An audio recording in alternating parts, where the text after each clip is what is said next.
Muy buenas tardes, jóvenes. Mi nombre es Jesús Diego Cruz. Soy su docente de informática. En este caso vamos a ver las dos materias que les imparto, ¿no? Es programación y fundamentos de sistemas. Vamos a empezar por el concepto de algoritmos. ¿Qué es un algoritmo? Un algoritmo es una serie ordenada de instrucciones, pasos o procesos que llevan a la solución de un determinado problema. Entonces, si nosotros nos enfocamos a la vida real, cualquier problema que se nos presenta lo podemos resolver a través de un algoritmo. Incluso actividades cotidianas, por ejemplo, freír un huevo, tenemos que seguir una serie ordenada de pasos para que podamos cocinar perfectamente ese huevo, y el huevo cocinado ya es la solución de un problema, ¿no? Hay muchos problemas, se pueden representar utilizando algoritmos. Vuelvo a repetir, entonces, ¿qué es un algoritmo? Podemos ver aquí el muñequito, que es una serie de pasos que me permite llegar a la solución de un problema. ¿Cuáles son las características de los algoritmos? Un algoritmo tenemos que definirlo perfectamente, ¿sí?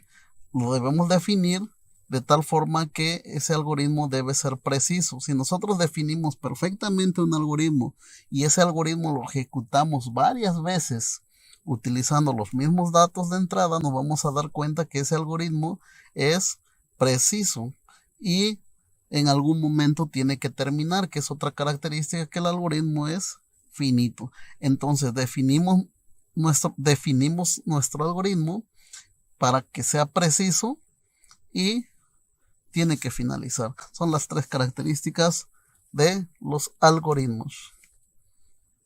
Las partes de un algoritmo. Esto es muy importante, jóvenes, que ustedes identifiquen. Cuando se les presenta un problema, debemos de identificar estas tres partes, que son entrada, proceso y salida. ¿Qué son las entradas? Las entradas en informática o en algoritmos informáticos son los datos que se utilizan para poder llevar a cabo un proceso, y después de realizar cierto proceso obtenemos resultados, y los resultados es la salida. Si nosotros estamos hablando de cocinar algo, en el ejemplo anterior les dije cocinar un huevo, entonces los datos de entrada van a ser todo lo que nosotros necesitamos, bien, los ingredientes que se requieren para poder procesarlos y obtener un resultado. Entonces, esto es muy importante, jóvenes. Cuando se les plantea un problema, lo primero que tenemos que hacer es identificar los ingredientes, qué es lo que se requiere, qué datos se requieren para poder llevar a cabo ciertos procesos y obtener el resultado. En este caso, ¿qué sería? La salida. Es aquí donde nosotros nos detenemos cuando se nos presenta un problema, ¿no? Para reconocer estas tres partes de un algoritmo. Ahí está el ejemplo. En este caso, hace rato les dije de cómo freír un huevo. Ahora viene preparar una sopa instantánea. Viene el inicio. Lógicamente los datos de entrada aquí sería el agua, sería la sopa, incluso vienen los pasos. Ya identificamos los datos de entrada, el agua, la sopa y algún otro ingrediente que se requiera para preparar la sopa. Lo que tenemos que hacer entonces es destapar, agregar un poco de agua, introducir al horno de microondas por 3 minutos y por último sacar del horno, y ya obtenemos nuestro resultado, ¿no? Entonces ya identificamos los datos de entrada, cuál fue todo el proceso que se tiene que seguir para poder preparar esta sopa instantánea, ¿sí? Y el resultado obtenemos de acuerdo a esta serie de pasos, que en este caso sería el proceso. ¿Cuáles son las herramientas que se utilizan para representar algoritmos? En este caso existe el diagrama de flujo, el pseudocódigo, el diagrama NS y los lenguajes de programación. Entonces, nosotros vamos a aprender primero cómo representar los algoritmos a través de los diagramas de flujo. ¿Qué es un diagrama de flujo? Es la representación gráfica de los algoritmos. Y tenemos por ahí el pseudocódigo.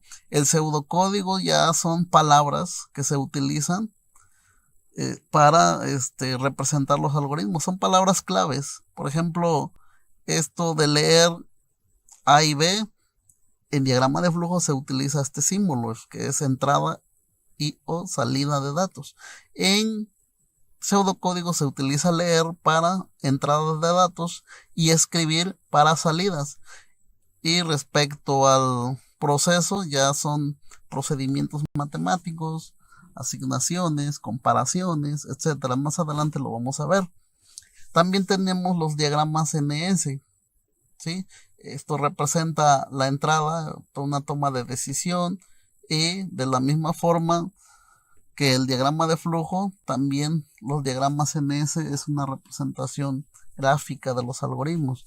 Los lenguajes de programación, cuando nosotros ya tenemos el algoritmo definido y ya probamos nuestro algoritmo, ya vimos que sí funciona, lo podemos codificar utilizando un lenguaje de programación.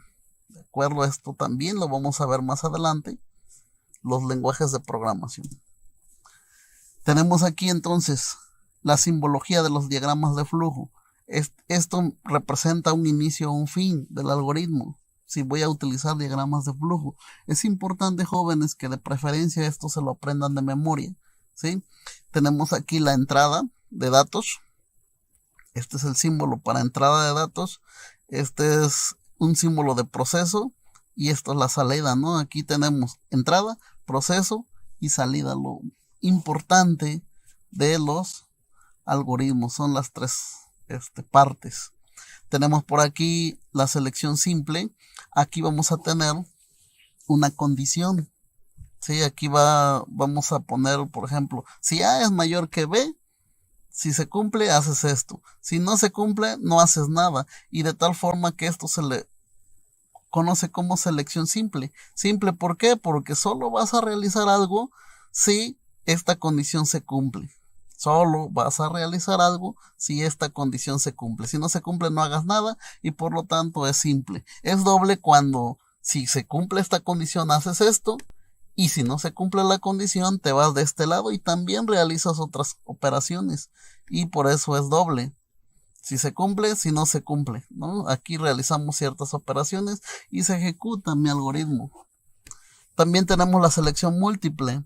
La selección múltiple, aquí yo pongo la opción, si se cumple la primera opción me voy para acá, si se cumple la segunda opción que yo defino, nos vamos para acá y así sucesivamente.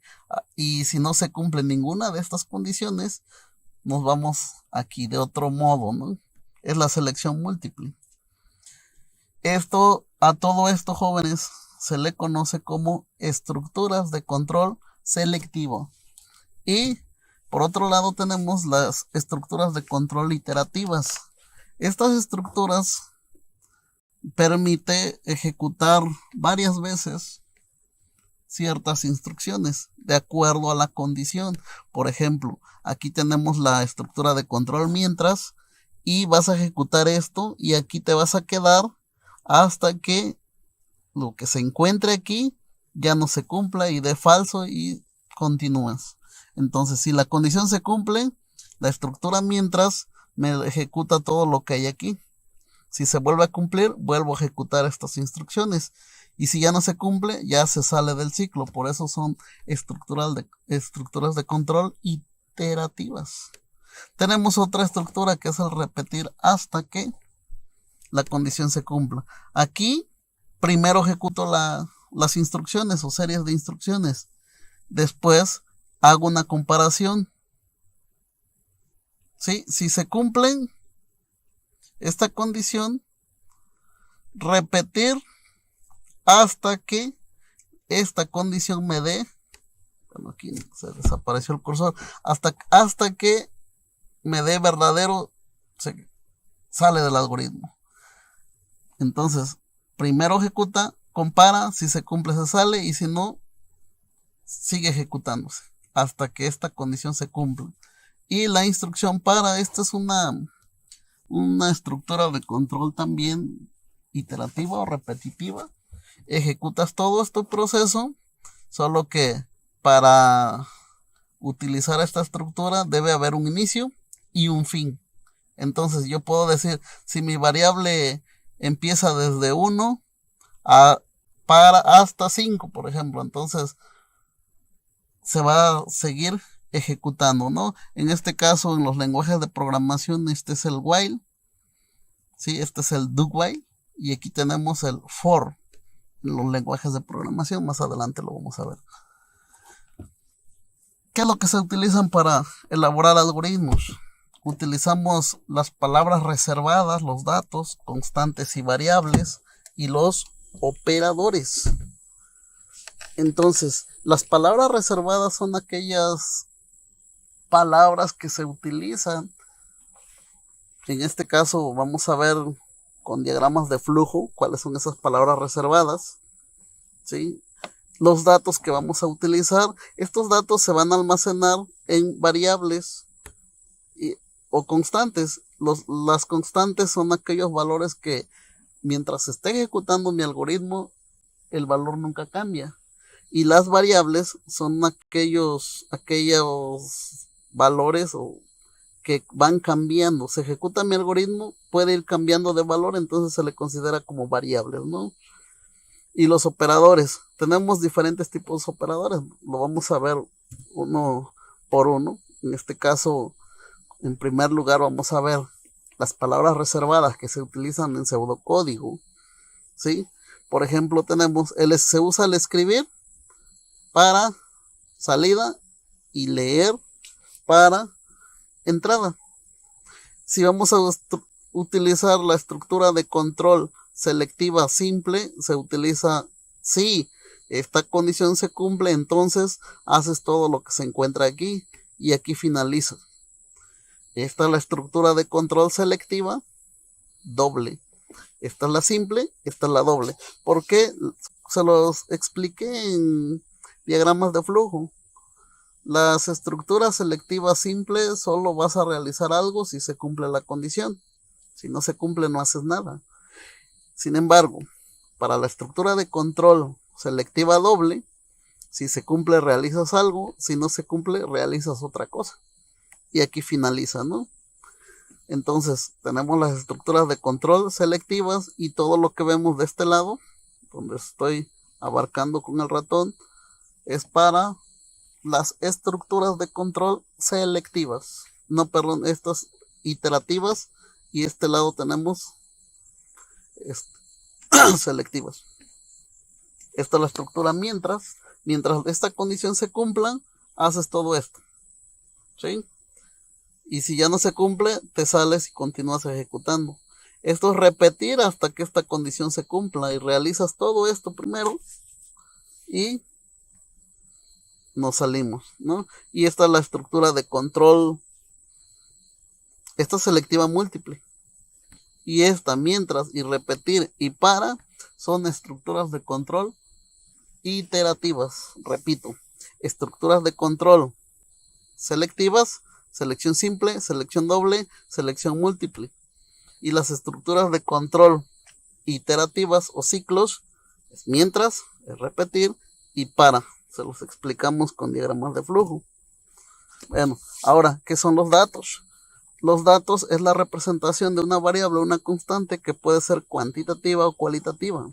Indican un valor que se le asigna a las cosas. Los datos simples pueden ser esto. Necesito que también se lo grabe, ¿no? Los datos pueden ser numéricos, lógicos, carácter o cadenas. Entonces, los numéricos pueden ser reales o enteros, con puntos decimales o sin puntos decimales. Los datos de tipo lógico son aquellos que como puedo almacenar solamente un valor verdadero o falso. Carácter o cadenas son valores char o string en los lenguajes de programación. Tenemos las constantes y las variables. Entonces son espacios de memorias creados para almacenar valores que de acuerdo a su naturaleza pueden mantener o cambiar su valor. ¿Cuándo mantienen su valor? Cuando son constantes. ¿Y cuándo cambian su valor? Cuando son variables, ¿no? Aquí lo tenemos, constantes mantienen el mismo valor durante la ejecución del algoritmo y variable cambian de valor durante la ejecución del algoritmo. Esa es la gran diferencia que ustedes como programadores deben de conocer perfectamente. Una constante, por ejemplo, podría ser el valor de pi. Yo defino pi como 3.1416, ejecuto mi algoritmo y ese valor nunca va a cambiar, ¿no? Y la variable, podemos decir, ¿sabes qué? El radio vale tanto, ¿no? El radio le doy un valor, eso va a depender del usuario. Entonces, queda claro lo que es constantes y qué son las variables.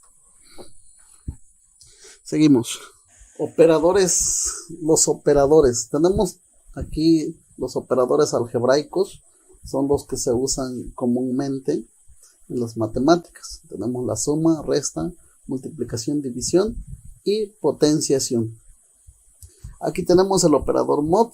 Quizás no han escuchado de este operador, pero este operador se utiliza para obtener el resto de la división entera.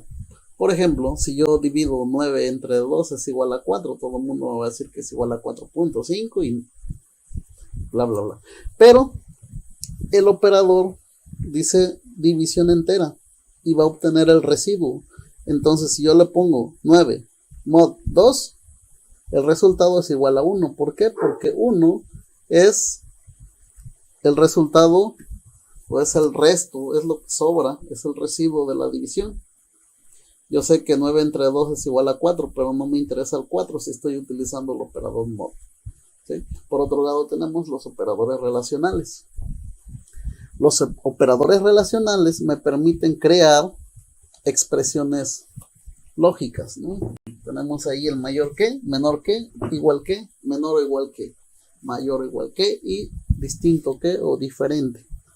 Entonces, estas las uso para hacer comparaciones. Por ejemplo, puedo decir, si A es mayor que B, entonces hago esto. Y si no, hago esto otro. Ahí puedo utilizar las estructuras de control selectivas, ¿no? Y si nosotros queremos formar expresiones compuestas, vamos a utilizar los operadores lógicos. Tenemos el y, o y la negación que es no.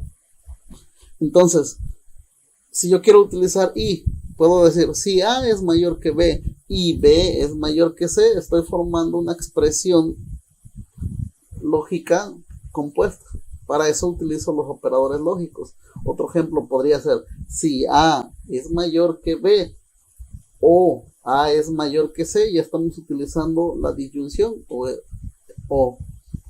Ahora, la negación es, bueno, si tú me dices que sí, yo te digo que no. Si tú me dices que no, yo te digo que sí. Para eso me sirven los operadores, bueno, en este caso la negación.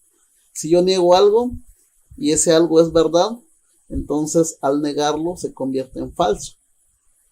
Y si esa expresión lógica es falsa, al negarlo la convierto en verdadero. Simplemente repito, si ustedes dicen que sí, yo digo que no. Y si ustedes dicen que no, yo digo que sí. Esa es la negación. Bueno, jóvenes, hasta aquí dejamos esta grabación. Gracias por haber participado.